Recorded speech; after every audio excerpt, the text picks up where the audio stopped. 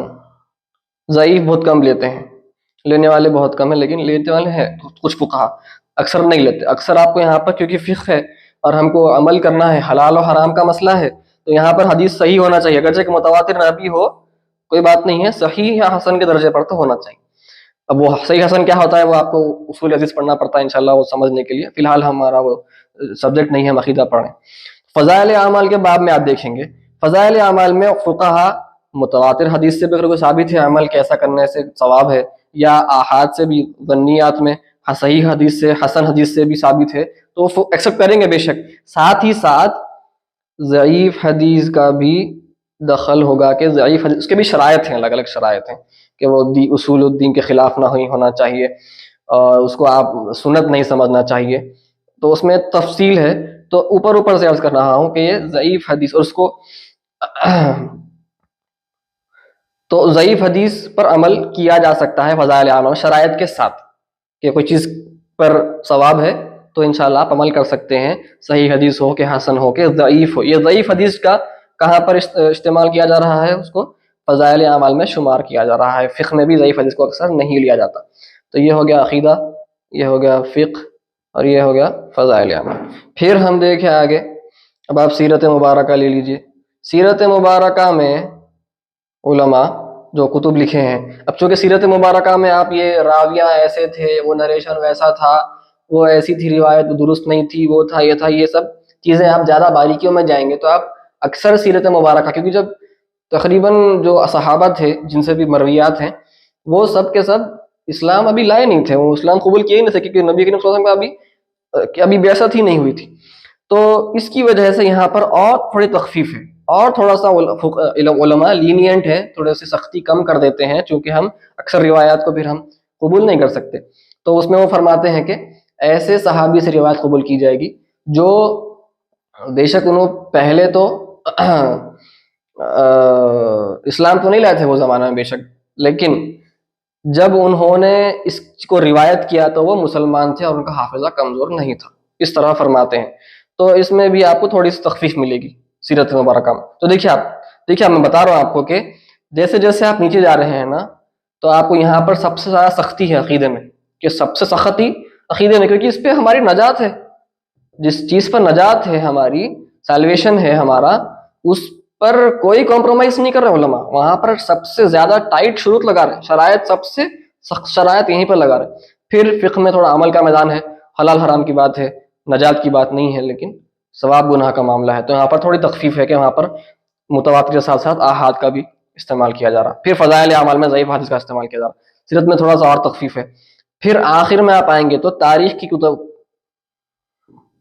تاریخ کے کتب ہیں، ہسٹری بکس آف ہسٹری، یہ بھی ہے ہماری لٹریچر میں، اسلامک لٹریچر میں. اب تاریخ کے کتب جو ہیں اس میں ہر چیز لکھی جاتی ہے، اس میں بلکہ اس میں ضعیف ہے، حسن ہے، صحیح ہے، متواتر ہے، سب ہے، بلکہ اس میں موضوع بھی ہے. موضوع کیا مطلب؟ فیبریکیٹڈ، کہ گھڑے ہوئے باتیں بھی لکھے ہوئے ہیں اس میں. تو ہم کو یہ سمجھنا ہے کہ اب تاریخ میں کیوں گھڑے ہوئے باتیں لکھے؟ آپ سوچیں گے نہیں علماء کیوں لکھے گھڑے ہوئے باتیں؟ نہیں، اس لیے لکھے تاکہ ہم یہاں پر ہمارا کام ہسٹری میں کیا کیا ہوا ہم سب جمع کرنا چاہ رہے ہیں، بعد میں دیکھیں گے کیا صحیح ہے کیا غلط ہے. We just want to know history. تو ہسٹری بک میں ہر چیز ضروری نہیں ہے کہ درست رہو، صحیح رہو. ٹھیک ہے، ہسٹری از ہسٹری، یو ادھر ریلائی آن اٹ اور یو ڈونٹ. تو حدیث کے کتب میں آپ دیکھیں گے فقہ ہے، فقہ جو ہے یہاں پر آپ چاہے تو لا سکتے ہیں، کتب حدیث کو بھی آپ فقہ میں جوڑ سکتے. یہ حدیث کے کتب میں علماء فقہا کوشش کیے ہیں کہ خیر کچھ فقہا صرف حدیث جمع کرنے میں تھے، کچھ محدثین شروع میں، تو وہ حضرات کا زیادہ صحیح اور ضعیف پر ان کی توجہ نہیں تھی، لیکن بعد کے پھر محدثین نے یہ کوشش کی کہ بالکل صرف اور صرف صحیح اور حسن احادیث ہی جمع کریں. ٹھیک ہے، تو اس کو آپ یہاں فقہ کے ساتھ شامل کر سکتے ہیں حدیث کے کتب کو. لیکن ہسٹری کتابوں میں ہر چیز ہے، کوئی بھی کچھ بھی بولا لکھ لو. We just want to preserve history. اب وہ صحیح ہے غلط ہے وہ دیکھیں گے، بات کی بات بول کے علماء کیا کیے، ہم ہر چیز کو ہم محفوظ کرنا چاہ رہے ہیں، تو ہم جو بھی سننے میں آیا سب لکھ دیے، کوئی اس میں تحقیق نہیں کرے. تو تاریخ کتب میں کچھ بھی لکھا ہوا رہتا، جھوٹ بھی لکھا ہوا رہتا، سچ بھی لکھا ہوا رہتا، آپ فرق نہیں کر سکتے. تو اس لیے ہمارا عقیدہ دیکھیے سب سے اسٹرانگ یہاں پر ہے قطعی بات، پھر کمی ہو رہی، پھر کمی ہو رہی، یعنی بات ظنی ہو رہی، پھر یہاں پہ قطعی سے ظنی ہوئی، پھر اور ظنی ہو رہی، پھر اور ظنی ہو رہی، بلکہ یہاں پر پھر بات بالکل انکلیئر ہو جا رہی. تو ہم عقیدے کا بیس قطعی پر رکھتے ہیں. ہم اہل سنت والجماعت کتب عقیدہ سے عقیدہ لیں گے، نہ کہ تاریخ سے. یہ بات ذہن میں رکھنا ہے. اکثر غلطی کیا ہوتی ہے لوگوں سے، وہ پہلے تاریخ کی کتابیں پڑھ لیتے ہیں، ہسٹری پڑھ لیتے ہیں. ہسٹری ایسی چیز ہے جو ثابت نہیں بھی ہو سکتی، ہو بھی سکتی، یو ڈونٹ نو، آپ کو پتہ نہیں ہے. تو آپ کا کام ہے کہ تاریخ پڑھ کر عقیدے نہیں بنانا ہے، بلکہ عقیدہ پڑھ کر عقیدہ بناتے ہیں. تاریخ پھر اس کو ہم دیکھتے ہیں، تاریخ کو ہم پرکھیں گے عقیدے کی بنا پر، عقیدے سے، کیونکہ یہاں پر شرائط ٹائٹ ہے، بہت قطعی بات ہے یہاں پر. اگر یہ بات سے میل کھا رہی تاریخ تو ٹھیک، ورنہ پھر ہم تاریخ کو رد کر دیں گے. وی ول اس کو بالکل ہم بازو کر دیں گے، تاریخ کو ہم اس کو ریفیوٹ کر دیں گے، ہم اس کو اگنور کر دیں گے. ٹھیک ہے، اس کا انکار کر دیں گے. کیوں؟ کیونکہ پھر عقیدے سے ٹکرا رہا ہے. ٹھیک ہے، یہ بات میں یہاں پر لکھ دیا، یہ بات بہت اہم ہے، ذہن میں بٹھا لینا چاہیے. اب میں کچھ باتیں عرض کروں گا، وہ باتیں آپ کو اکثر عقیدے کتب میں کچھ ملیں گے، کچھ آپ کو حدیث میں ملیں گے، کچھ آپ کو تاریخ میں. اکثر آپ کو یہ باتیں تاریخ میں ملیں گے. میں بارہا عرض کر رہا ہوں، یہ باتیں آپ کو اب تاریخ میں لکھا ہوا ہے. یہ اب ہم دیکھیں گے، تھوڑا سا درس لمبا ہو سکتا ہے، لیکن کچھ اہم باتیں ہیں عرض کرنا چاہتا ہوں. ضروری ہے سمجھنے کے لیے اہل سنت کا وجود کیسے آیا، وجود میں کیسا ہے اہل سنت. تو حضرت ابو بکر رضی اللہ عنہ، حضرت عمر، حضرت عثمان، حضرت مولا علی. اب یہ واقعہ کیسا ہوا، کیا ہوا، وہ آپ حضرات اکثر حضرات واقف ہیں کہ کیا حالات بنے تھے. میں زیادہ تفصیلات میں جاؤں گا نہیں، بس یہ عرض کروں گا کہ جو واقعات ذکر کیے گئے ہیں وہ کتب تاریخ میں ملتے ہیں اکثر. کچھ احادیث میں ملیں گے آپ کو، بے شک کچھ اسنیپ شاٹس ملیں گے، اسکرین شاٹس ملیں گے. آپ کو مکمل طور پر پوری ساری کی ساری کہانی آپ کو کوئی مستند کتاب میں نہیں ملے گی، تاریخ کے کتب میں ملے گی، ہسٹری بکس میں ملے گی. جو کہ ہسٹری بکس میں کچھ چیزیں اپنے آپ سے کوئی داخل بھی کر سکتا ہے، کچھ اس میں فورجریز، فیبریکیشنز بھی ہو سکتے ہیں، موضوعات بھی ہو سکتے ہیں، کوئی گھڑ کے بھی لکھ سکتا ہے. ٹھیک ہے، یہ بات اگرچہ کہ وہ سنی کتاب ہی کیوں نہ ہو، سنی، ابھی ہمیں عرض کرا، سنی مؤرخین، سنی ہسٹورینز کی یہ غرض و غایت تھی ہسٹری بکس لکھنے میں کہ ہم جو کچھ بھی ملا ہم لکھ لیں گے، بعد میں دیکھیں گے کیا صحیح ہے کیا غلط ہے، بعد میں آنے والے حضرات اس کی امتیاز کر سکتے، تمیز کر سکتے. تو حضرت ابو بکر رضی اللہ عنہ کو 2 سال اوپر سے اختلاف ہے، اب 2.5 بھی بولنے والے ہیں، 2.5 سال، 2.25 سال، جو بھی ہو، 2 سال لگا لیجئے، 10 سال، 12 سال، 6 سال. اب حضرت ابو بکر رضی اللہ عنہ جو ہے آپ کو چنا گیا تھا، تفصیلات آپ حضرات میں بھی عرض نہیں کروں گا، ٹائم نہیں ہے ہمارے پاس یہ سب عرض کرنے کا. حضرت ابو بکر رضی اللہ عنہ 2 سال آپ رہے، آپ کو ایک یعنی مہاجرین اور انصار مل کر ہی آپ کو خلیفہ مقرر فرمائے. پھر آپ نے حضرت عمر کو اپنا نامزد جانشین فرمایا، آپ نے مقرر فرمایا حضرت عمر کو. پھر حضرت عمر کو سب نے بیعت بھی کی. آپ کے بیعت کرنے کے بعد پھر حضرت عمر 10 سال رہے. پھر 10 سال رہے آپ، پھر آپ نے ایک شورا بنائی، ایک کاؤنسل بنائی. آپ نے جس طرح حضرت ابوبکر نے فرمایا تھا اس طرح آپ نے نہیں فرمایا، بلکہ آپ نے ایک شورا بنائی. آپ کو بلکہ یہ پہلی بار تھا کہ ایک خلیفہ کو کسی نے آ کر اساسینیٹ کیا. حضرت عمر پہلے خلیفہ ہیں جس کا اساسینیشن ہوا. حضرت عمر ایک نیچرل آپ کو موت آئی، لیکن حضرت آپ کا وصال ہوا. حضرت عمر لیکن اساسینیشن ہوا، آپ کو آ کے قتل کیا گیا. تو اب وہ اللہ عالم کیا تھی غرض و غایت، وہ بالکل مبہم بات ہے، ایک اٹس مسٹری. تو حضرت عمر نے جب آپ کا آخری وقت آ گیا تھا، آپ نے ایک شورا کہتے ہیں، شورا یعنی کاؤنسل، ایک کاؤنسل بنایا آپ نے. تو بچے ہوئے جو حضرت عشرہ مبشرہ تھے، حضرت عثمان تھے، اس میں حضرت علی تھے، اور حضرت طلحہ، حضرت زبیر، حضرت عبد الرحمن بن عوف، اور حضرت سعد بن ابی وقاص. حضرت سعید بن زید بھی تھے، لیکن حضرت عمر کے چونکہ آپ بہنوئی ہوتے ہیں، تو حضرت عمر نے آپ کو اس میں شورا میں شامل نہیں فرمایا، کیونکہ آپ نے فرمایا کہ نہیں میرے گھر والے ہیں تو پھر نہیں بن سکتے آپ.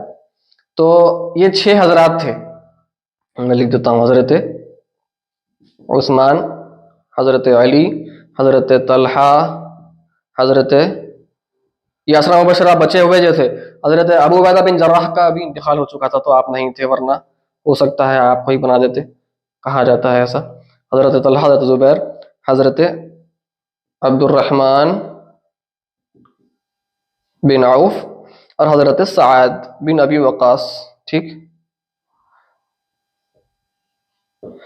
اور آپ نے فرمایا بھائی یہ آپ حضرات 6 حضرات میں آپ لوگوں کو دیتا ہوں حکم کہ آپ اپنے آپ میں سے آپ کسی ایک کو خلیفہ چن لیجئے. آپ کو میں 3 دن کا وقت دیتا ہوں، 3 دن کے اندر آپ خلیفہ چن لینا. اور آپ نے یہ بھی فرمایا تھا باہر کسی کو ٹھہرا کر کہ اگر یہ حضرات میں سے یہ 6 کے 6 اگر یہ، اب یہ سب تاریخ کتاب میں لکھا ہوا ہے، یہ پکی بات نہیں ہے، لیکن جو لکھا ہوا ہے میں عرض کر رہا ہوں، صرف ہمارے کو ایک پکچر ملنے کے لیے میں عرض کر رہا ہوں کہ ہم اہل سنت بنے کیسے. تو ہسٹری میں لکھا ہوا ہے اگر یہ 6 کے 6 حضرات اگر یہ کوئی ایک فیصلے پر یہ نہیں آ سکے 3 دن میں، تو پھر سارے کے ساروں کو ختم کر دو. یہ بھی آپ نے فرمایا، ایسا لکھا ہوا ہے کتب تاریخ میں، کیونکہ اتنی اہم چیز ہے. خلیفہ ہونا، ایک لیڈر ہونا بہت اہم ہے اسلام میں. ہم پڑھیں گے عقیدے میں، آگے پڑھیں گے انشاءاللہ کہ ایک لیڈر ہونا ضروری کیوں ہے، پولیٹیکل لیڈر. آج ہم دیکھ رہے ہیں آج مسائل پیش آ رہے ہیں امت کو، کیونکہ ہمارا کوئی پولیٹیکل لیڈر نہیں ہے. تو آپ نے فرمایا، تو حضرت عثمان اور حضرت علی کے بیچ میں پھر وہ ٹائی ہو گیا، دونوں برابر ووٹس ہوئے. پھر حضرت عبد الرحمن بن عوف ایک کائنڈ آف سمجھیے آپ حکم بنے، ماڈریٹر بن کر. آپ نے ایسا لکھا ہوا ہے کتب میں کہ آپ نے فرمایا کہ حضرت عثمان سے فرمایا، علی سے فرمایا کہ حضرت علی کیا آپ قرآن، سنت اور حضرت ابوبکر، حضرت عمر کی سنت پر عمل کریں گے؟ حضرت علی نے فرمایا نہیں کروں گا، مجھے ضرورت نہیں ہے. یعنی قرآن سنت پر عمل کروں گا میں بے شک، لیکن پھر میری بھی انڈرسٹینڈنگ ہے نا، میری بھی اپنی خود کی رائے ہے، کیونکہ میں بھی عالم ہوں، مجتہد ہے مولا علی، حضرت ابوبکر بھی مجتہد ہیں. اب مجتہد کیا ہوتا ہے ہم آگے کبھی عرض کریں گے. یعنی خود اپنے آپ میں قرآن سنت سے احکام کو استنباط کرنے کی اگر صلاحیت کسی کے پاس ہوتی ہے اپنے آپ بغیر کسی پہ ڈیپینڈ ہوئے، اس کو ہم کہیں گے مجتہد. ٹھیک ہے، یہ ایک اصطلاح ہے. تو حضرت ابوبکر بھی مجتہد ہیں، آپ کو کسی اور پر ڈیپینڈ ہونے کی ضرورت نہیں ہے قرآن و سنت سے احکام استنباط کرنے کے لیے، ڈیرائیو کرنے کے لیے، رولنگز ڈیرائیو کرنے کے لیے آپ کو کسی اور پر ڈیپینڈ ہونے کی ضرورت نہیں ہے. ویسے حضرت عمر بھی خود اپنے آپ میں مجتہد ہیں. حضرت علی نے یہی فرمایا کہ مجھے ضرورت نہیں ہے آپ دونوں پر ڈیپینڈ ہونے کی، میں اپنے آپ اپنی اجتہاد کروں گا. حضرت ابراہیم نے آپ سے پوچھا حضرت عثمان سے کہ بھائی کیا آپ قرآن سنت اور حضرت ابوبکر، حضرت عمر کی سنت پر عمل کریں گے؟ آپ نے فرمایا جی میں کروں گا. تو حضرت عبد الرحمن بن عوف نے کہا ٹھیک ہے، پھر میں آپ کو خلیفہ بنا دیتا ہوں تیسرا. تو ایسا اس طرح حضرت عثمان کی آپ خلیفہ بن گئے، آپ کی خلافت قائم ہو گئی، اور پھر سب نے بیعت کر لیا، تمام صحابہ نے بیعت فرما دیا. اب حضرت عثمان کے زمانے میں کچھ فتنے فسادات ہوئے، اور میں تفصیلات میں نہیں جاؤں گا، وقت نہیں ہے، وقت ہوتا میں بالکل جاتا. ہمارے طحاویہ کے دروس میں ان کی تفصیلات میں جا چکا ہوں، تو جو حضرات چاہتے ہیں وہاں پر دیکھنا وہ جا سکتے ہیں. تو حضرت عثمان کو پھر آپ چونکہ نرم دل تھے، تو آپ اموی ہیں، آپ اموی قبیلے سے تعلق رکھتے ہیں، تو آپ کیا کیے، نرم دل تھے، اور آپ اپنے عزیز و اقارب کو آپ سمجھے کہ میرے بھائی ہیں اور وہ لائق ہیں، وہ کچھ کام کر سکتے ہیں. تو آپ نے انہیں گورنرز بنایا کچھ آپ کے اموی بھائیوں کو، آپ کے قبیلے والوں کو. لیکن وہ آپ کی نرم دلی جو تھی، آپ اللہ والے تھے، نرم دل تھے، تو اس کا پھر فائدہ اٹھایا گیا اور غلط کام بھی ہوئے، جس کی وجہ سے لوگ حضرت عثمان کے خلاف بھی ہو گئے تھے کہ آپ کس لوگوں کو آپ گورنر بنا رہے ہیں، امیر بنا رہے ہیں۔ تو ایک واقعہ پیش آیا جس کی وجہ سے میں عرض کر دیتا ہوں واقعہ اختصاراً، کہ کچھ حضرات آئے مصر سے کہ بھائی وہ گورنر وہاں پر درست نہیں ہے۔ حضرت عثمان کے پاس وہ حضرات آئے، ایک ٹولہ آیا، انہوں نے کہا کہ یہ فلاں وہ درست نہیں ہے گورنر، وہ بالکل فسق و فجور میں مبتلا ہے۔ تو آپ نے فرمایا ٹھیک ہے، تم میں سے کون ہے لائق، میں اس کو بنا دیتا ہوں۔ تو آپ نے پھر ان کو بنا دیا، ان میں سے ایک کو، اور پھر آپ نے اپنے اسٹیل سیم، آپ نے جو آپ کی رائل جو سیل تھا وہ لگا دیا، خط پر لکھا، سگنیچر کر دی، اور کر کے آپ نے فرمایا لے کے جاؤ، اس کو دے دو، اس کو کہو کہ تو وہ معزول ہو چکا ہے، اب آپ نیا خلیفہ اب آپ ہیں۔ آپ نے فرمایا، آپ نے انہیں دے دیا، وہ حضرات خوش ہو گئے، وہ واپس جانے لگے۔ تو رستے میں دیکھتے ہیں کہ ایک اور کوئی ایکسپریس میل آ رہا ہے، گھوڑے پر گھوڑ سوار ہے، وہ تیز تیز جا رہا ہے، ہمارے سے تیز۔ تو کون ہے بھائی، پکڑ لیے اس کو، بھائی کون ہے بھائی آپ اتنی تیز جا رہے ہیں مدینے سے؟ تو وہ بھی مصر کو جا رہا ہے۔ تو حضرت انہوں نے، وہ جو گھوڑ سوار تھا اس نے کہا جی میں خلیفہ کو خط دینے جا رہا ہوں۔ اچھا خلیفہ تو یہاں ہے ہمارے پاس ہے، خلیفہ ابھی بنے، خلیفہ معافی چاہتا ہوں، امیر، گورنر تو یہاں ہے ہمارے پاس، نیا گورنر ابھی بنے ہیں۔ اچھا آپ گورنر ہیں، لیجیے، بلکہ خط دے دیے وہ جو گھوڑ سوار تھے۔ ایکسپریس میل، وہ زمانے کا ایکسپریس میل تھا وہ، تو اس پہ لکھا ہوا ہے وہ خط پہ کہ بھائی کچھ حضرات آ رہے ہیں آپ کے پاس، وہ حضرات کو ان میں سے وہ یہ دعویٰ کریں گے کہ ان میں سے ایک امیر ہے، گورنر بننے والا ہے، وہ جیسے ہی تمہارے پاس آئے تو تم گورنر نہیں بننا، وہ جو میں پہلا خط لکھا ہوں وہ منسوخ کر دیا ہوں، تم یہ جو دوسرا خط ہے اسی کو، اس پر اعتبار کرنا، اور وہ جیسے ہی وہ حضرات آئے تمہارے پاس تم ان کو ختم کر دینا، اور تم اپنے آپ گورنر باقی رہنا، امیر تم باقی رہنا، تم معزول اپنے آپ کو نہیں کرنا۔ تو اب یہ دیکھ کر وہ حیران ہو گئے، یہ کیا بات ہوئی ہوئی، ابھی تو خلیفہ حضرت عثمان نے ہم کو یہ خط دیا تھا کہ ہم بن گئے ہیں، اب یہاں دوسرے خط میں لکھا ہوا ہے، اور وہی سگنیچر، وہی اسٹیمپ ہے خلیفہ کی۔ تو بڑی تشویش ہوئی ان لوگوں کو، واپس چلو مدینے کو چلو، یہ کیا ہے پوچھے حضرت عثمان سے۔ حضرت عثمان نے فرمایا پہلا خط جو میں آپ کو دیا وہ بالکل میں ہی دیا، دوسرا خط اس میں میری ہینڈ رائٹنگ بھی میری ہے، خط بھی میرا ہے، اس پہ اسٹیمپ بھی میرا ہے، لیکن واللہ اللہ کی قسم میں نہیں لکھا دوسرا خط۔ تو پھر بعد میں معلوم ہوا کہ آپ کا جو داماد ہے وہ مروان بن حکم نامی، اس نے لکھا تھا یہ۔ تو تھوڑا کنٹروورشل شخصیت ہے، یہ متنازعہ شخصیت ہے۔ تو پھر انہوں نے کہا کہ مروان کو دے دو، ہم کو دے دو مروان کو۔ جو حضرت عثمان نے فرمایا نہیں میں نہیں دیتا، مروان داماد ہے میرا، میں ایسا کیسے دے دوں؟ اور یعنی بات وہ پھر طول پکڑنے لگی حضرت، بات اب قبول، یعنی بات مروان کے متعلق بات یہ ہے کہ حضرت عثمان نے فرمایا نہیں بھائی یہ بات ابھی ثابت نہیں ہوئی کہ اس نے کیا ہے، وہ تو بے شک بات کا انکار کر رہا تھا۔ حضرت عثمان نے کہا نہیں ایسا کیسے دے دوں میں کسی کو بھی۔ پھر انہوں نے کہا ٹھیک ہے، پھر آپ اپنے آپ کو خلافت سے اپنے آپ کو آپ معزول کر لیجیے، آپ خلافت کو بازو کر دیجیے، اپنے آپ کو آپ خلیفہ نہیں ہوں کہہ دیجیے۔ تو حضرت عثمان نے فرمایا نہیں، یہ خلافت تو مجھے عطا کی گئی ہے، یہ خلافت ایک بہت بڑی چیز ہے، یہ خلافت راشدہ ہے، سرکار کے خلیفہ ہونا یہ بہت بڑی چیز ہے، میں اس سے اپنے آپ کو جو اللہ نے مجھے عطا فرمایا میں اس کو ٹھکرا نہیں سکتا۔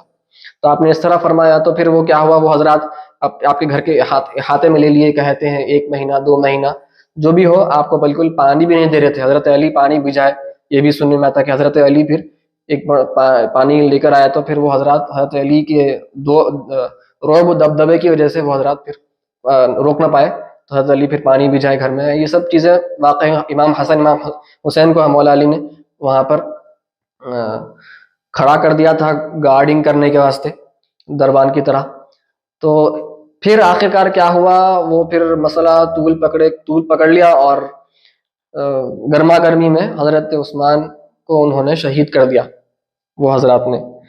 تو یہ دوسرا واقعہ پیش آیا ہے۔ تو عمر کا واقعہ بالکل مبہم ہے، مسٹری ہے، کیوں ہوا کیا ہوا، لیکن یہاں پر بات بہت صاف واضح ہے کہ کچھ مسائل پیش آ رہے تھے، پولیٹیکل مسائل، جس کی وجہ سے حضرت عثمان، اور کون تھے وہ بھی معلوم ہو۔ یہاں پر کون تھا، کیونکہ حضرت عمر کو جیسے ہی اس نے مارا، اس کو شخص کو جب ہی مار دیا گیا تو معلوم بھی نہیں ہوا کہ وہ کیوں مارا، کیا غرض تھی۔ یہاں پر وہ حضرات کون تھے، کچھ حضرات کے نام معلوم ہیں، کچھ حضرات کے نام معلوم نہیں ہیں، تو لیکن یہاں پر واضح ہے کہ کیوں ہوا ایسا۔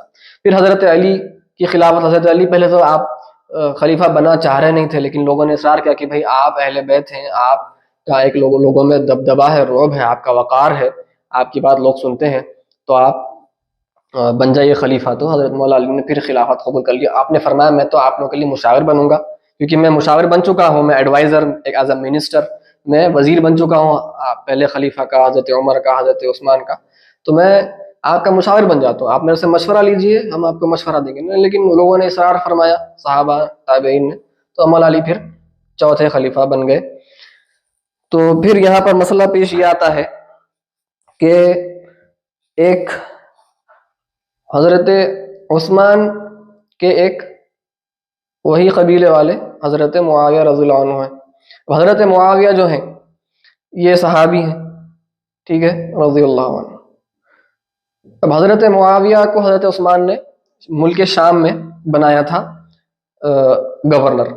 حضرت علی نے جیسے ہی آپ خلیفہ بنے تو آپ نے کوشش کی، جو آپ کو دکھ رہا تھا کہ یہاں پر غلط ہو رہا، وہاں پر غلط ہو رہا، تو اس کو درست کرنے کے لیے کیا کیا کرنا چاہیے، تو آپ نے اقدامات اٹھائے۔ تو اس میں سے یہ بھی تھا کہ ہر جگہ پر جو گورنر آپ نے سمجھا کہ یہاں پر گورنر کو چینج کرنا چاہیے، تو آپ نے فرمایا آپ کو چینج وہاں سے معزول کر دیا، اس کو معزول کر دیا، اس کو پھر دوسرے گورنر لگا دیا، ایسا آپ فرما رہے تھے۔ حضرت معاویہ جو ہے ملک شام میں، ملک شام جو ہے آج کے حساب سے آپ سمجھیے جارڈن، سیریا تو نہیں تھا، اتنا پھیلی نہیں ہوئی تھی، سیریا، فلسطین، ٹھیک ہے، اور لبنان سمجھیے آپ، یہ علاقہ سمجھیے آپ ملک شام کہلاتا وہ زمانے میں، یعنی جب حکومت تھی۔ سیریا بھی آتا ہے اس میں، ویسے لیوانٹ، اس کو ہم لیوانٹ کہتے ہیں آج، انگریزی میں لیوانٹ۔ تو یہاں پر آپ کی گورنرشپ تھی، تو حضرت علی نے فرمایا کہ بھائی آپ بھی اپنی گورنرشپ سے ہٹ جائیے فی الحال۔ تو حضرت معاویہ نے فرمایا کہ نہیں، دیکھیے حضرت عثمان کو جس نے قتل کیا ہے ان کا ہم کو بدلہ لینا ضروری ہے، کون ہے وہ، کیوں کرے، وہ سب چیزیں ضروری ہیں فی الحال۔ مولا علی نے فرمایا دیکھیے ابھی اسٹیبلٹی نہیں ہے پولیٹیکلی، بالکل عجیب و غریب حالات ہیں فی الحال، تھوڑا اسٹیبل ہونے دیجیے، اس کے بعد ہم کام کریں گے۔ کورٹ کچہری کا معاملہ ہے، ایسا کسی کو بھی اٹھا کے آپ کسی کو بھی نہیں بول سکتے کہ تو مجرم ہے، تو قاتل ہے، بالکل پورا ایک کورٹ کیس ہونا پڑتا، ایسا نہیں ہوتا۔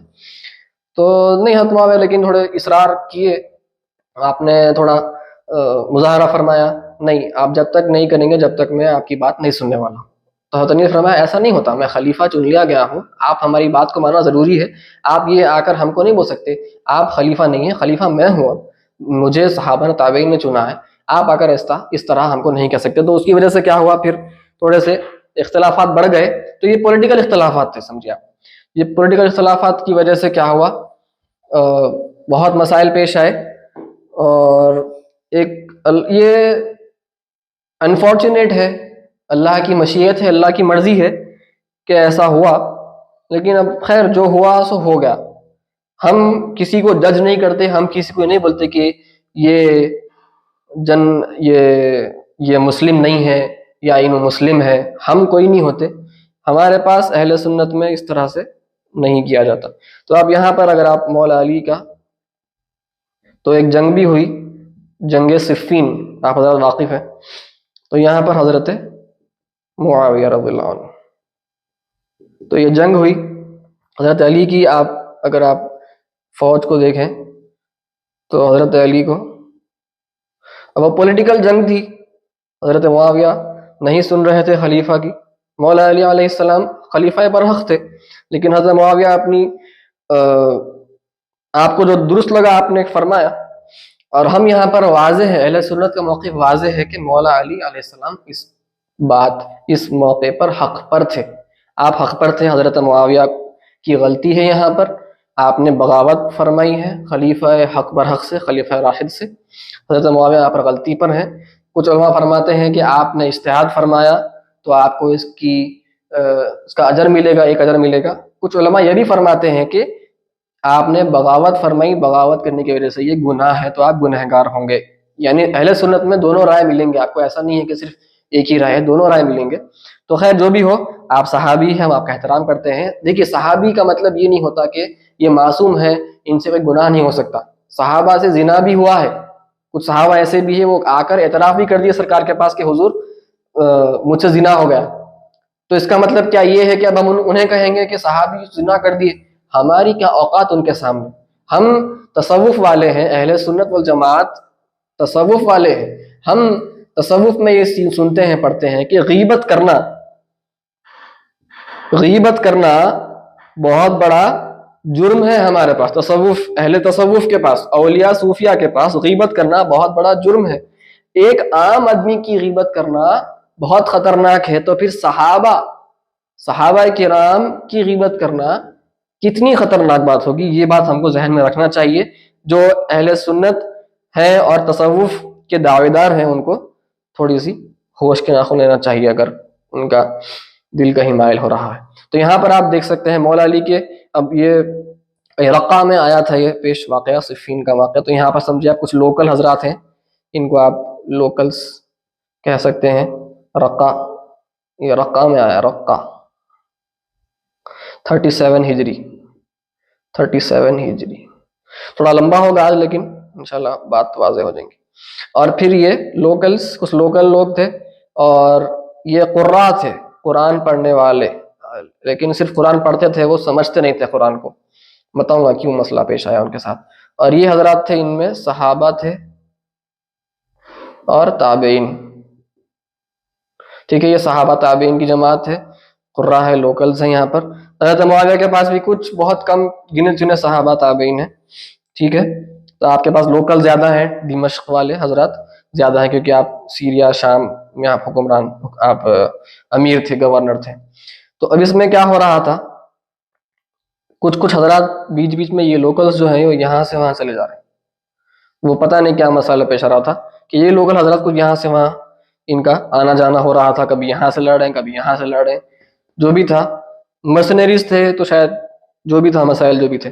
اب یہ قراء جو ہے یہ, اب جیسے جنگ طول پکڑی اور حضرت معاویہ رضی اللہ عنہ کی جو فوج تھی وہ ہارنے پر آ گئی, تو انہوں نے کیا کیا, نیزوں پر قرآن کو لگا دیا کہ بھائی قرآن کی بات کریں گے. مولا علی نے فرمایا نہیں, ختم کر دو بات, اب ختم کر دو, جنگ جیتنے پہ آ گئے ہیں, ختم ہو جاتی بات. اب یہ قراء ہے نا, یہ حضرات ہی روکے, نہیں قرآن کو اٹھا لیا انہوں, ہم قرآن پڑھنے والے ہیں, ہم لوگ ان کا مجلہ قرآن پڑھنا ہے, خالی ہم قرآن پڑھنے والے ہیں, قاری حضرات ہیں, قراء, قاری کی جمع قراء. نہیں قرآن اٹھا لیے نیزے پہ, اسپیئرس پہ قرآن لگا دیے, ہم ایسا نہیں لڑ سکتے ان سے. مولا علی فرما رہے مت رکو, لیکن یہ حضرات روک دیے. اب بات ختم ہو گئی, رک گئی. پھر وہ تحقیق کا مسئلہ ہوا اور اس میں بھی کچھ عجیب و غریب مسائل پیش آئے. اس میں یہاں سے کچھ وہاں سے کچھ, میں زیادہ تفصیل میں جاتا نہیں ہے, تاریخ میں لکھا ہوا ہے سب. اور تاریخ کی بات میں ابھی عرض کر چکا ہوں آپ سے, کتنی معتبر ہے کتنی نہیں. جو بھی ہو, ہمارے کو ایک پکچر کے واسطے ہم اوپر سے بات کر رہے ہیں, ہم عقیدے بنانے کے واسطے نہیں ہے, کسی کو حکم لگانا نہیں ہے کہ انہوں کافر ہے, انہوں کافر نہیں ہے, انہوں مسلم ہے, انہوں مسلمان نہیں ہے. سب صحابہ ہیں, دونوں مسلمان ہیں, یہ گروہ بھی مسلمان ہے, یہ گروہ بھی مسلمان ہے, دونوں مسلمان ہیں. مولا علی نے اس جو یہ گروپ جس سے جنگ کی, آپ نے ان کی تکفیر نہیں فرمائی, آپ نے انہیں کافر نہیں فرمایا. تو مولا علی کے چاہنے والے بھی یہی مولا علی کی اتباع میں اس کی تکفیر نہیں کر سکتے ہم اہل سنت جماعت. تو اب یہ قراء کیا کیے, اب انہوں نے کیا کیا بھائی, تحکیم کریے. تحکیم مطلب آربیٹریشن, کہ ہم قرآن سے, اب قرآن پہ اٹھا دیے, قرآن کو اٹھا دیے نیزوں پر. اب کیا کرنا ہے جی, یہاں سے ایک آدمی بلائیں گے, یہاں سے ایک آدمی بلائیں گے, دو ریپرزنٹیٹیوز بنائیں گے, یہاں سے نمائندہ ایک, یہاں سے ایک نمائندہ, اور انہوں ریپرزینٹ کریں گے یہ گروپ کو, یہ حضرت یہاں سے ریپرزینٹ کریں گے, دونوں بات کر کے پھر فیصلہ کریں گے. اب وہ یہاں سے ایک شخص آئے, یہاں سے ایک آئے, یہاں سے ایک بڑے صحابی آئے, یہاں سے بھی صحابی تھے, دونوں بات کی اور وہ کوئی اس کا کچھ فیصلہ نہیں ہوا, بلکہ اور افراتفری مچ گئی, کچھ فائدہ نہیں ہوا, عجیب و غریب معاملات پیش آئے, کچھ بھی نہیں ہوا. تو اب یہاں پر یہ جو قراء ہیں, انہوں نے کہا مولا علی, حضرت علی آپ نے قرآن کی بات نہیں سنی, ان الحکم الا للہ, آپ نے دو لوگوں کی بات سننے پر آپ قبول کر لیے تحکیم کو. حکم اللہ کی کتاب سے ہونا چاہیے تھا. آپ کون ہیں جو دو لوگوں کی باتوں کو, دو بشر کی باتوں کو تسلیم کرنے کے لیے آپ قائل ہو گئے؟ یہ کیسی بات ہے. بلکہ انہوں نے, یہ جو قراء تھے, انہوں نے کہا ایسی بات نہیں ہوتی, اب تو غلط بات ہے. یہ حضرات مولا علی کو کافر کہہ دیا۔ حضرت معاویہ کو تو وہ کافر پہلے سے کہہ رہے تھے، ابھی حضرات نکل گئے فوج سے اور یہ بنا خوارج کا ٹولہ، یہ ہے خوارج۔ خروج کر گئے، دے لیفٹ، خرج یخرج خارج، ٹو لیو، یہ خروج کر گئے مولا علی کی فوج سے، ان کو ہم خوارج کہتے ہیں۔ ان کے بالکل اتنے خطرناک لٹرل عقائد ہیں کہ گناہ کرتے ہی بندہ کافر ہو جاتا ہے، یعنی کافر کافر بولنے میں سب سے آگے یہی ٹولہ ہے، سب کو کافر، تو کافر، بلکہ مولا علی کو تو مانتا نہیں مانتا، لوگوں سے پوچھتے جاتے، جو مولا علی کی حمایت میں بات کرتا اس کو قتل کر دیتے۔ کیوں؟ تو مولا علی کو کافر نہیں مانتا تو واجب القتل ہے۔ حضرت معاویہ کو بھی کافر کہہ دیا، مولا علی کو بھی کافر کہہ دیا، یہ خوارج کا ٹولہ۔ آگے ہم بات کریں گے عقائد میں کہ ان کے عقائد کیا ہیں اور اہل سنت کے عقائد کیا ہیں۔ پھر کیا ہوا، اب مولا علی کے بعد امام حسن بنے، ٹھیک ہے، پھر 40 ہجری میں مولا علی کو کیا کرنا پڑا، پھر جب یہ مسئلہ پیش آیا تو پھر خوارج سے الگ ایک جنگ لڑنا پڑا، جنگ نہروان۔ وہاں پر مولا حضرت معاویہ پہ سے فوکس ہٹا کر مولا علی کو یہ خوارج سے لڑائی کرنا پڑا، جنگ کرنا پڑا، جنگ نہروان کہلاتی ہے وہ، اتنا ان کا پولیٹیکل پاور بڑھ رہی تھی۔ تو خیر الغرض پھر کیا ہوا، 40 ہجری میں مولا علی کو یہ خوارج ہی نے آپ کو شہید کر دیا، اور حضرت امام حسن، میں تفصیل بتانے جا رہا، امام حسن پھر خلیفہ چن لے گئے، اور امام حسن نے حضرت معاویہ سے عرض کیا، فرمایا کہ دیکھیے یہاں پر خون بہہ رہا ہے، تو پھر کس کا بہہ رہا ہے؟ مسلمانوں کا خون بہہ رہا ہے۔ اگر آپ ہماری بات نہیں سننا چاہ رہے ہیں تو ٹھیک ہے، ہم آپ کو وقتاً خلافت آپ کے سپرد کر دیتے ہیں، لیکن کچھ شرائط ہیں، وہ شرائط بھی آپ نے فرمائے کہ اس شرائط کے تحت پھر آپ کو واپس خلافت دے دینا ہوگا۔ وہ شرائط آپ ذرا دیکھ سکتے ہیں جا کر، تفصیلات پہ جانا نہیں ہے۔ تو ویسے بھی امام حسن جو ہے حضرت معاویہ سے عمر میں آپ چھوٹے تھے، تو حضرت معاویہ عمر میں بڑے تھے، تو ویسے بھی خلافت واپس آنا ہی تھا، لیکن پھر کچھ مسائل پیش آئے اور امام حسن کو بھی شہید کر دیا گیا، زہر دیا گیا۔ اب کون دیے نہیں دیے اللہ عالم، کون دیے؟ امام حسن نے خود فرمایا کہ میں نہیں بولتا، مجھے ہے ڈاؤٹ کسی پر، لیکن میں اس کا نام نہیں لیتا کیونکہ ظنی ہے۔ دیکھیے آپ، ظنی بات ہے، امام حسن نے فرمایا میں نہیں بولنا چاہ رہا، مجھے ہے کسی پر ڈاؤٹ، بٹ کیونکہ قطعی بات نہیں ہے، مجھے 100% یقین نہیں ہے، تو میں بات نہیں ذکر نہیں کرتا۔ اب ذکر آتا ہے کون ہے کیا ہے، وہ سب ہسٹری بکس میں ہے، ہسٹری بکس کی بات میں عرض کر دیا آپ سے، کتنی بات یقینی ہے، کتنی بات گھڑی ہوئی ہے، تو ہم اس پر اعتبار نہیں کر سکتے، وی کی not rely on history books. خیر جو بھی ہو، امام حسن علیہ السلام کا وصال ہو گیا، اور پھر امام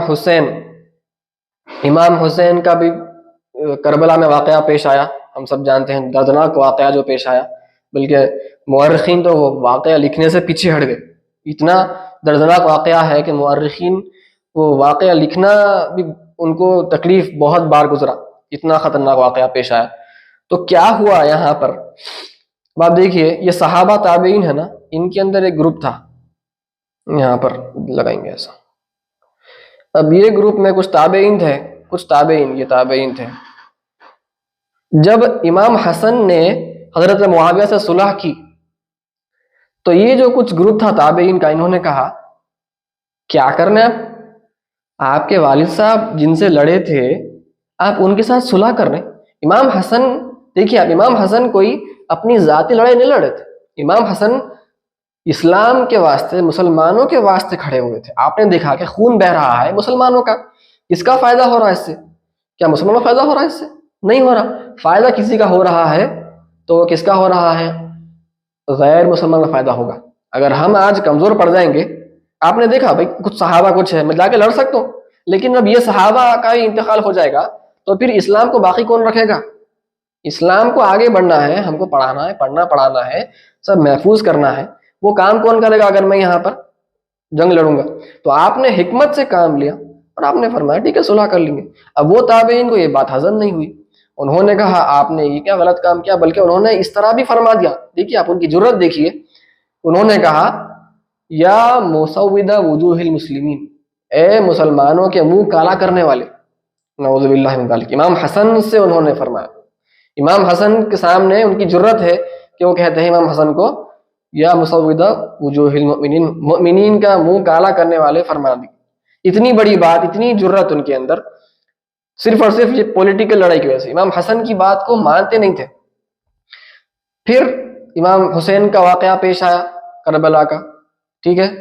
اب یہ جو واقعہ پیش آیا، اس کے بعد کیا ہوا، یہ حضرات جو تھے وہ اب ان کے اندر ایک سینٹیمنٹ جاگنے لگا کہ بھائی امام مولا علی کو پہلے، پھر امام حسن کو، پھر امام حسین کو، یہ ایک کے بعد ایک کیا ہو رہا، آخر ایک کے بعد ایک ٹارگٹ کیا جا رہا ہے اہل بیت کو۔ لگ رہا ہے کہ ایک دشمنی ہے، ایک بغض ہے اہل بیت سے۔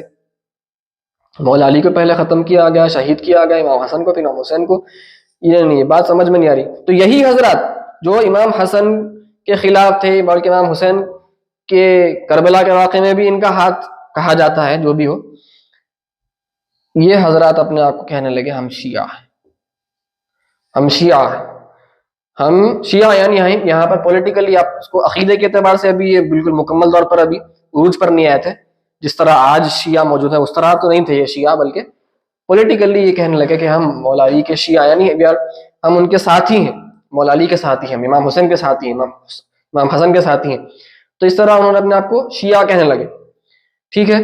تو اب یہ شیعہ دیکھیے، پہلے یہی شیعہ تھے جو امام حسن کی پہلے گستاخی کیے، منہ کالا کرنے والے کہے کیا کیا کیا، امام حسین کو وہاں پر بلائے، کوفہ کو بلائے، اور جو جی دغا بازی کر دیے، یہی شیعہ تھے وہ۔ خیر جو بھی ہو، اللہ ہم کو محفوظ فرمائے۔ تو اب یہی شیعہ بعد میں ان کو ایک ندامت ہوئی، ریگریٹ ہوا کہ ہم یہ غلط ہو رہا ہے، اور ان کے اندر یہ سینٹیمنٹ جاگا، یہ ایموشن جاگنا شروع ہوا۔ تو اب یہ اپنے آپ کو شیعہ کہتے ہیں، یہ خوارج، ہم تو ان کو خوارج کہتے ہیں، شیعہ اور ہم خوارج کہتے ہیں۔ خوارج اپنے آپ کو خوارج نہیں بولتے، وہ تو اپنے آپ کو مسلم بولتے ہیں، باقی سب کفار ہیں ان کے لیے۔ تو اب بچے کون؟ اچھا، ساتھ ہی ساتھ اب کیا ہوتا ہے، جب اس طرح کے یہ حضرات کو نا بغض ہے یہ گروپ سے، اتنا زیادہ بغض ہے کہ یہ خوارج کیا کہے، خوارج کہے مولا علی بھی کافر ہیں، حضرت معاویہ بھی کافر ہیں۔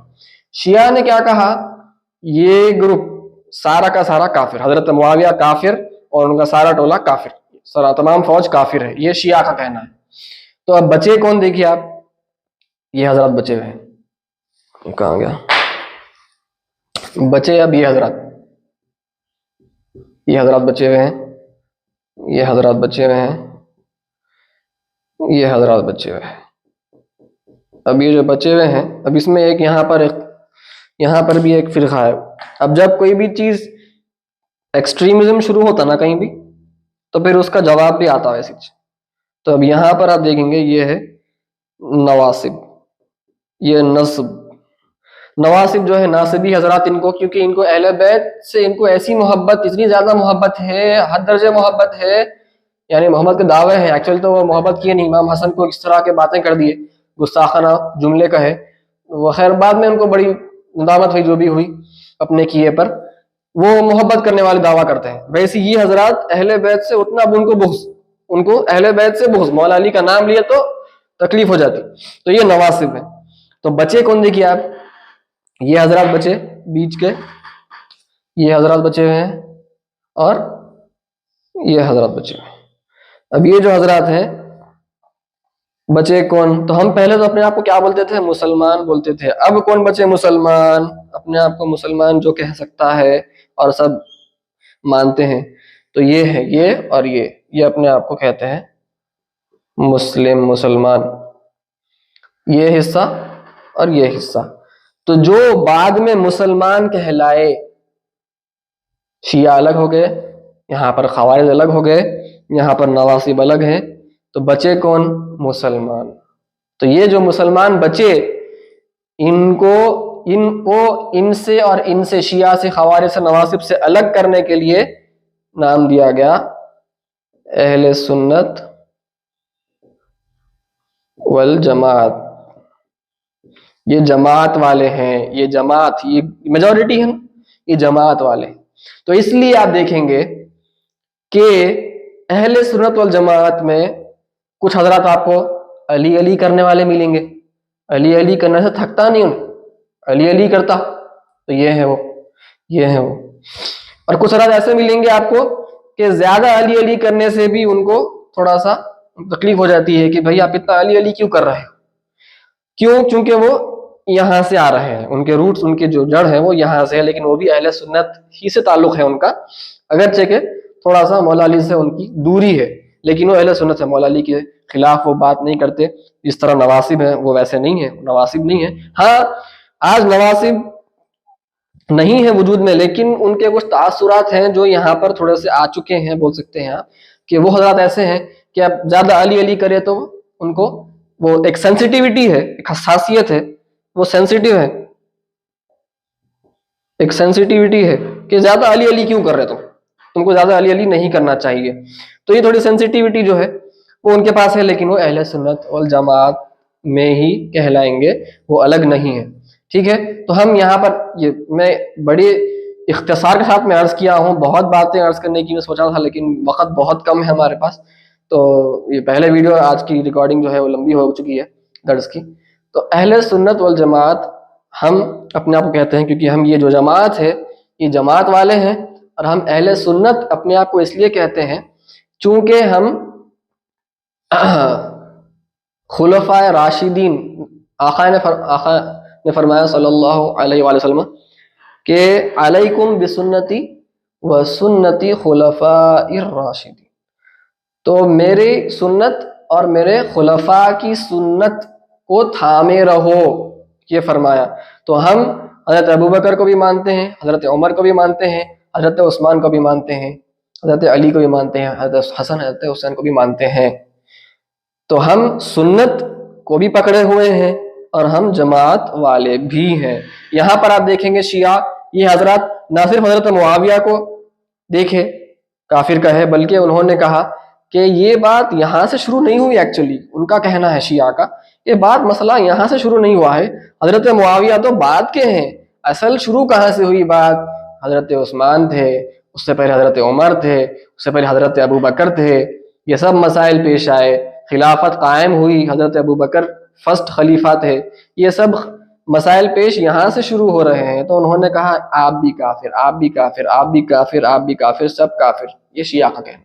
ہم ایسے نہیں ہیں. اہل سنت والجماعت ہم یہاں ہیں، ہم یہاں ہیں. ہم کہتے ہیں تمام کے تمام صحابہ ہمارے سر آنکھوں پر، اہل بیت ہمارے سر آنکھوں پر. یہ ناصبی اہل بیت سے بغض رکھتے ہیں، ہم ویسے نہیں ہیں. تو یہ بات ہم کو سمجھنا ضروری ہے. اور میرے خیال سے یہ جو کہنا ہے کافی ہے. اب شیعہ میں دیکھیے آج ہمارے پاس زیادہ فرقے نہیں ہیں، فرقے تو بہت ہیں ویسے، لیکن شیعہ میں جو اصل ہے آپ بول سکتے ہیں 12 شیعہ کہتے ہیں، 12 شیعہ اور اثنا عشری کہتے ہیں ان کو. یہ سب سے بڑی گروپ ہے آج ان کی، 12 امام والے. اور اس میں زیدی ہیں، زیدی شیعہ ہیں، یہ 5 امام والے ہیں. اور اس میں اسماعیلی ہے، اسماعیلی شیعہ. یہ یعنی ان کی میجر گروپس ہیں، اور بھی ہیں لیکن یہ ان کے اصل بڑے گروہ ہیں. یہ سب سے زیادہ میجورٹی 12 کی ہے. آپ ہر جگہ جو دیکھیں گے، ایران میں یا انڈیا پاک میں بھی جو دیکھیں گے آپ، یہ اکثر 12 اثنا عشری ہوتے ہیں. زیدی جو ہوتے ہیں یہ آپ کو یمن میں کہیں الجیریا میں مل جاتے ہیں زیدی. اسماعیلی تو بہت کم ہے، بہرا ہوا. تو 12 کا عقیدہ یہ ہے کہ 12 امام کو اللہ تعالیٰ نے مقرر فرمایا ہے. سب سے پہلے امام مولا علی ہے، پھر امام حسن ہے، پھر امام حسین ہے. یعنی اہل سنت ہم کہتے ہیں امام کا مطلب ہم ولی مانتے ہیں، ہم ولی مانتے ہیں. تمام صحابہ اولیاء ہیں، حضرت ابوبکر، حضرت عمر، حضرت عثمان، حضرت علی، حضرت حسن، حضرت حسین. تو جو 12 امام کا جو کانسیپٹ ہے ہمارے پاس اہل سنت میں، ہم ان کو اولیاء مانتے ہیں. لیکن یہ شیعہ حضرات ان کو اولیاء کے ساتھ ساتھ بلکہ وہ ان کو انبیاء سے بھی اوپر مانتے ہیں کچھ. تو وہ کہتے ہیں کہ یہ پولیٹیکلی اور ریلیجیسلی، دینی اعتبار سے اور سیاسی اعتبار سے، دونوں سے اللہ تعالیٰ نے مقرر فرمایا ہے. اللہ نے مقرر فرمایا ہے. ہم کہتے ہیں نہیں، اللہ نے مقرر نہیں فرمایا تھا، ہم کو چھوڑ دیا تھا، امت کو چھوڑ دیا تھا، تم کس کو چننا ہے چن لو. امت نے حضرت ابوبکر کو چنا، پھر حضرت عمر، حضرت عثمان، حضرت علی، حضرت حسن. لیکن وہ کہتے ہیں نہیں، اللہ تعالیٰ نے چنا ہے، حضرت علی کو چنا تھا. وہ تفصیلات کبھی بعد میں پڑھیں گے ہم. حضرت علی کو چنا، پھر حضرت حسن، حضرت امام حسین، پھر آگے وہ 12 امام جو ہیں وہ کہتے ہیں. تو ان کے پاس ایک حدیث ہے، وہ کہتے ہیں کہ وہ حدیث میں نبی کریم صلی اللہ علیہ وسلم نے ذکر فرمایا صلی اللہ علیہ وآلہ وسلم کہ 12 امام آنے والے ہیں، اور حدیث جو ہے وہ مبہم ہے، کلیئر نہیں ہے، بلکہ سب سے پہلے اس کے جو الفاظ ہیں متشابہ ہیں، ٹھیک ہے۔ ویسے ہی وہ کہتے ہیں غدیر خم کے موقع پر مولا علی علیہ السلام کو نبی کریم صلی اللہ علیہ وآلہ وسلم نے خلافت عطا فرمائی تھی، ان کا یہ بھی کہنا ہے۔ تو اس میں بھی ہم کہیں گے جو لفظ مولا ہے، من کنت مولاہ فہذا علی مولا، یہ بھی جو متشابہ ہے یہ بھی۔ تو یہاں پر ظنی بات ہو گئی، تو یہاں پر ظنی بات ہو گئی، اس سے آپ ظنیات کو عقیدے کے باب میں نہیں لے کر آ سکتے۔ تو جو 12 امام کی جو حدیث ہے، ان کا یہ بھی ماننا ہے کہ امام مہدی آ چکے ہیں، 1200 سال پہلے آ چکے ہیں آپ، لیکن اب ابھی فی الحال ظاہر نہیں ہوئے ہیں، کہیں پر ہیں آپ، امت کے سامنے آپ ظاہر نہیں ہوئے ہیں، بعد میں آئیں گے، یہ ان کا عقیدہ ہے۔ تو ہم کہتے ہیں دیکھیے آپ کی جو حدیث ہے، سب سے پہلے وہ حدیث جو ہے 12 امام کی، وہ آحاد ہے، وہ متواتر نہیں ہے۔ آحاد سے کس قسم کا علم ملتا ہے؟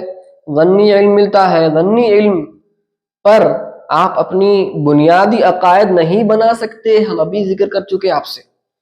ظنی قرآن میں آپ کو اللہ تعالیٰ فرماتا ہے وضو کیسے کرنا ہے، آپ کو اللہ تعالیٰ فرماتا ہے کہ چہرہ دھو، یہ قرآن میں لکھا ہوا ہے، فَغْسِلُوا وُجُوهَكُمْ، اپنے چہرے دھو، اپنے ہاتھ دھو کوہنیوں تک، سر کا مسح کرو، پیرا دھو ٹخنوں تک، یہ سب قرآن میں لکھا ہوا ہے۔ وضو کرنا کیسے ہے آپ کو اللہ سبحانہ وتعالیٰ سلو موشن میں قرآن میں بتلا رہا ہے۔ تو پھر اتنی زیادہ، وہ تو فقہ کی بات ہو گئی، وضو کیسے کرنا ہے تو فقہی عمل کی بات ہوگی۔ عقیدے کی اتنی، وہ تو قطعی ہے، قرآن میں لکھا ہوا ہے، وضو کرنا کیسے کرنا ہے قرآن میں لکھا ہوا ہے۔ لیکن اتنی امپورٹنٹ بات 12 امام کی قرآن میں نہیں، یہ کیسی بات ہو گئی؟ اور آپ کہتے ہیں آ کے کہ بھائی نہیں حدیث میں ہے، وہ بھی ایسی حدیث جو متواتر نہیں ہے، آحاد ہے، جو ظنی علم دیتی ہے۔ تو ہم کہتے ہیں اہل سنت اور شیعہ اور خوارج کے بیچ میں یہی فرق ہے، ہماری جو میتھڈالوجی ہے اس میں فرق ہے، ہماری میتھڈالوجی کا یہ یا اپروچ، ہمارا اپروچ، اس کو آپ کیا کہیں گے، منہج، ہمارا ان کا مختلف ہے۔ یہ بہت بڑا فرق ہے ہمارے میں اور ان میں۔ وہ ایموشنز پر بات کرتے ہیں زیادہ، ہم عقل غور و فکر کر کے بات سمجھ میں آئے جیسی ہم بات کرتے ہیں۔ تو ہم کہتے ہیں قطعیات پر ہمارا عقیدہ مبنی ہونا چاہیے، ظنیات پر آپ مبنی نہیں کر سکتے۔ اللہ تعالیٰ آپ کو بیسک وضو کرنا بھی سکھا رہا ہے قرآن میں، لیکن اتنی امپورٹنٹ بات تھی خلافت کی، امامت کی، جو قرآن میں اللہ نے نہیں فرمایا۔ تو پھر اتنی امپورٹنٹ بات اللہ نے نہیں فرمایا، کیوں نہیں فرمایا؟ اس کا مطلب یہ ہے کہ وہ امپورٹنٹ بات نہیں تھی جس طرح آپ فرما رہے ہیں شیعہ حضرات۔ تو یہ مسائل ہے ان کے پاس سب کافر ہیں۔ زیدی حضرات کے پاس، یعنی 12 کے پاس، امام حضرت ابوبکر، حضرت عمر، حضرت عثمان، حضرت معاویہ، سب ان کے پاس کافر ہیں۔ زیدیہ تھوڑے سے مختلف ہیں، وہ کہتے ہیں ہاں بھائی آپ کی بات صحیح ہے، یہ جو مولا کا لفظ ہے، یعنی غدیر خم پہ من کنت مولا فہذا علی مولا، یہ جو ہے یہ مولا کا لفظ متشابہ ہے۔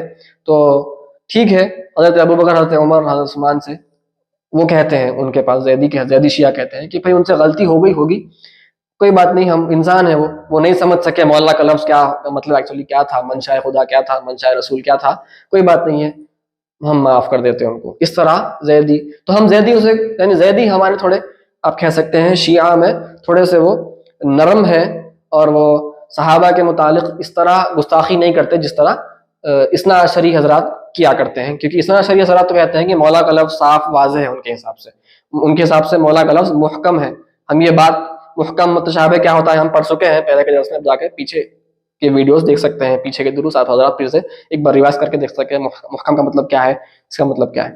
تو زیدیہ کہتے ہیں نہیں بات صحیح ہے، متشابہ لفظ ہے، تو غلطی ہو سکتی، انسان ہے، کوئی بات نہیں ہے۔ تو وہ تو مولا علی کو ہی پہلا مانتے ہیں خلافت میں، لیکن ان سے کم کچھ بات تو ہو سکتی، کیونکہ وہ یہاں پر لان تان نہیں کرتے۔ وہ حضرت معاویہ کو تو وہ بالکل غلط ہی مانتے ہیں، بلکہ کچھ حضرات بہت اثنا عشری کی طرح ہی کافر بھی ماننے والے ہیں زیدیہ میں، لیکن جو پہلے 3 خلفاء ہیں ان کے متعلق تھوڑا سا ان کا ذہن تھوڑا سا نرم ہے اثنا عشری کے متعلق بنسبت۔ اور خوارج جو ہیں یہ حضرت علی کو بھی کافر مانتے ہیں، حضرت معاویہ کو بھی کافر مانتے ہیں، حضرت عثمان کو بھی کافر مانتے ہیں، حضرت ابوبکر، حضرت عمر کو وہ کافر نہیں مانتے، ان کو صالح مانتے ہیں۔ حضرت عثمان کو وہ کافر مانتے ہیں کیونکہ حضرت عثمان، ان کے حساب سے حضرت عثمان کی وجہ سے یہ سب مسائل پیش آئے۔ تو خوارج جو ہیں آج عبادی ہیں ان کے، آج ہم یہ عمان میں ملتے ہیں آپ کو عبادی حضرات جو ہیں آج تھوڑا سا ٹھنڈے پڑ چکے ہیں یہ، حضرت علی سے ابھی بھی کچھ نہ کچھ ان کو ہے، تھوڑا سا بغض ہے دکھتا ہے، لیکن کافر آج وہ نہیں کہتے جس طرح ان کے پہلے کے کتب میں لکھا ہوا ہے، ویسے تو آج وہ اتنے سخت نہیں ہیں، لیکن ٹھیک ہے ان سے بات کر سکتے ہیں ہم، اللہ والے حضرات ہیں۔ مسئلہ یہ ہے پہلے حضرات پہلے پورے تقوی پرہیزگاری اختیار کرنے والے حضرات تھے، لیکن آج خیر الگ مسائل ہو گئے ہیں۔ تو یہ ایک میں اوپر سے عرض کر دیا آپ کے سامنے کہ اہل سنت کون ہے، یہ طبقہ ہے اور یہ طبقہ ہے، بس یہ بات اصل عرض کرنی تھی۔ تو اہل سنت والجماعت، تو اہل سنت کے مخالف کون ہو گئے؟ اہل بدعت ہوں گے، ہم کہیں گے اہل بدعت ہیں۔ تو جو سنت کو چھوڑ دیا وہ بدعت میں پڑ گیا، انوویشن میں، تو بدعت سے کوئی کافر نہیں ہوتا۔ تو ہمارے حساب سے شیعہ حضرات، خوارج حضرات، اور کون ہے نواصب حضرات، اور جو بھی آگے آنے والے فرقے ہیں، ہم دیکھیں گے آگے اور فرقے بھی آئے، وہ تمام حضرات کیا کہلائیں گے ہمارے حساب سے اہل سنت کے لحاظ سے؟ وہ اہل بدعت ہیں، وہ اہل بدعت ہیں، وہ سنت سے منہ پھیر لیے، وہ جماعت سے منہ پھیر لیے۔ جماعت کے ساتھ رہنے میں ہی بہتری ہے، کیونکہ اللہ سواد اعظم ہی حق پر ہوتا ہے، تو میری امت گمراہ، جماعت مکمل نہیں ہو سکتی، تو جماعت کو پکڑے ہوئے رہنا ہے، حضور نے فرمایا۔ تو ہم جماعت کے ساتھ ہیں اور سنت کے ساتھ ہیں، خلفائے راشدین کی سنت پر ہی ہم عمل کرتے ہیں۔ ہم فقہ میں ہم دیکھیں گے کہ ہم خلفائے راشدین کی سنت پہ عمل ہوتا ہے ہمارا، تو چاروں مسالک میں۔ تو اہل بدعت کہیں گے ہم، تو اہل بدعت ہمارے اہل سنت میں کافر نہیں ہوتے۔ اب کچھ تفصیلات ہیں، وہ آگے ہم کافر کون کیسے ہوتا ہے پڑھیں گے۔